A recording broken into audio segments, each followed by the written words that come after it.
జనసేనాని సొంత సైన్యం తిరుగుబాటు బావుటా ఎగరవేసింది. కార్యకర్తలే నా బలం, వారే నా నమ్మకం అంటున్న జనసేన అధ్యక్షుడు పవన్ కళ్యాణ్ కు వారి నుంచే నిరసన సెగ తగులుతోంది.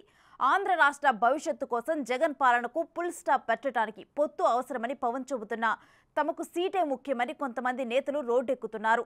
పొత్తుల ఎఫెక్ట్తో తమకు సీటు దక్కకపోవడంతో సీటు తెచ్చుకున్న వారిని ఓడిస్తామని బెదిరింపులకు దిగుతున్నారు. గాడి తప్పిన సైన్యం బెదిరింపులకు జనసేనాని తలొంచుతారా? తిరుగుబాటు సైన్యాన్ని బుజ్జగిస్తారా?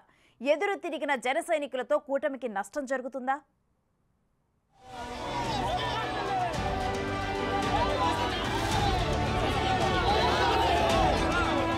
ఏపీలో పొత్తు పెట్టిన చిచ్చు ఇంకా చల్లారడం లేదు. పొత్తులో సీట్లు రాని కొంతమంది అసమ్మతి నేతలు నేరుగా అధికార పార్టీ కండువా కప్పుకుంటే మరికొంతమంది నేతలు స్వపక్షంలోనే విపక్షం పాత్ర పోషిస్తూ కూటమి నాయకులకు కంటి మీద నిద్ర లేకుండా చేస్తున్నారు. 5 ఏళ్ల పాటు పార్టీ కోసం కోట్లాది రూపాయలు ఖర్చు పెట్టి ఎమ్మెల్యే టికెట్ కోసం ఎదురు చూస్తుంటే పొత్తులో తమ సీట్లు గల్లంతవడంతో ఏం చేయాలో అర్థం కాక తిరుగుబాటుకు దిగుతున్నారు.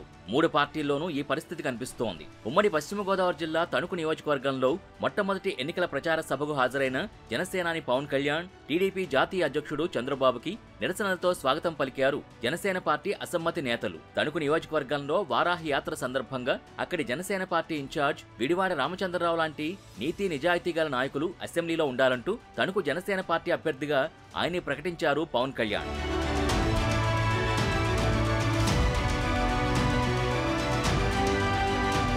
జనసేన నుంచి ప్రకటించిన మొట్టమొదటి సీటు తణుకుదే అంటూ విడివాడకు రాష్ట్ర వ్యాప్తంగా ఉన్న జనసేన టికెట్ ఆశావహులందరూ అభినందనలు తెలిపారు. ఇక అప్పటి నుంచి తణుకు నియోజకవర్గంలో విడివాడ రామచంద్రరావు జనసేన అభ్యర్థిగా ఎన్నికల ప్రచారం మొదలుపెట్టి ప్రజల్లో తిరగడం మొదలుపెట్టారు. అయితే తర్వాత బీజేపీ పొత్తుకు సై అనడంతో ఈక్వేషన్లు మారిపోయాయి. తణుకు సీటు టీడీపీ ఖాతాలోకి వెళ్లడంతో జనసేన నేత విడివాడ తిరుగుబాటు జెండా ఎగరవేశారు. తణుకు జన సైనికులు party PAC chairman Nadendla Manohar ముందు నిరసన తెలిపినా ప్రయోజనం లేకుండా పోయింది. దాంతో స్వతంత్ర అభ్యర్థిగా బరిలోకి దిగే ఆలోచన చేస్తోంది విడివాడ వర్గం. తణుకు ప్రజాగళం బహిరంగ సభ వేదిక వద్దే ఒక్కసారిగా విడివాడ అనుచరులు ప్లకార్డు ప్రదర్శిస్తూ పవన్ కళ్యాణ్ మాట తప్పారని, గెలిచే సీటుని త్యాగం చేశారని, అసలు దాన్ని త్యాగం అంటారా అంటూ ప్రశ్నించారు. ఒక దశలో అటు టీడీపీ ఇటు జనసేన అసమ్మతి నాయకులు దాడులు చేసుకునే వరకు వెళ్లింది పరిస్థితి. పోలీసులు రంగప్రవేశం చేసి అసమ్మతి నేతల్ని పక్కకు తీసుకువెళ్లడంతో గొడవ సద్దుమణిగింది. అయితే జనసేన అసమ్మతి నేతలు పవన్ కళ్యాణ్ సభని అడ్డుకునే ప్రయత్నం చేయడంపై తణుకు జన సైనికులు ఫైర్ అవుతున్నారు. విడివాడ స్వయంగా కూటమి అభ్యర్థి రాధాకృష్ణను ఓడిస్తా అని బహిరంగంగా ప్రకటించడంపై కూటమి నేతలు ఆగ్రహం వ్యక్తం చేస్తున్నారు.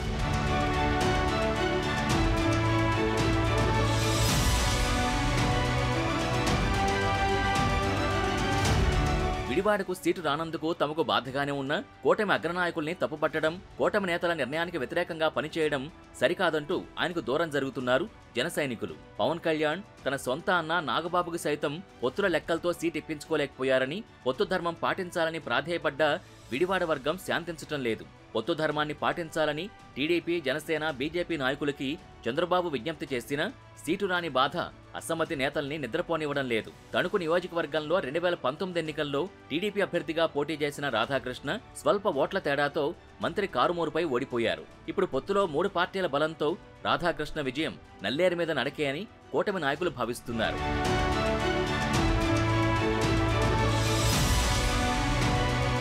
మరోపక్క టీడీపీలో సీటు రాని నాయకులకి చంద్రబాబు వ్యక్తిగతంగా పిలిపించి కౌన్సిలింగ్ చేస్తూ ముందుకు వెడుతున్నారు. పవన్ కళ్యాణ్ కనీసం తమ పార్టీలోని అసంతృప్తి నేతలతో మాట్లాడే ప్రయత్నం చేయకపోవడమే వారిని ఎక్కువ బాధిస్తోందట. సీట్ ఎందుకు ఇవ్వలేకపోయానన్న విషయాన్ని పవన్ కళ్యాణ్ అసమ్మతి నేతలకు వివరించి చెప్తే అన్నీ సర్దుకుంటాయన్న అభిప్రాయం వ్యక్తమవుతోంది. అధికార పార్టీని ఓడించాలంటే ప్రతి ఓటు అవసరమే కాబట్టి అసమ్మతి నేతల్ని బుజ్జగించాలని జన సైనికులు తమ సేనానికి సూచిస్తున్నారు. మొదట్లో తమ స్థానిక నేత విడివాడకు అన్యాయం జరిగింది అంటూ పవన్ కళ్యాణ్కి వ్యతిరేకంగా ఆగ్రహంతో రోడ్డెక్కిన జన సైనికులు ఇప్పుడు పవన్ కళ్యాణ్ ఆశయం కోసం తిరిగి కూటమి అభ్యర్థికి తణుకులో మద్దతు ప్రకటిస్తున్నారు. తమ సేనాని మాటే తమకి శిరోధార్యమంటూ తేల్చి చెబుతున్నారు. మరి వారు చేస్తున్న సూచనల్ని పరిగణలోకి తీసుకుని విడివాడ వంటి నేతల్ని పవన్ లైన్లో పెడతారో లేదో చూడాలి.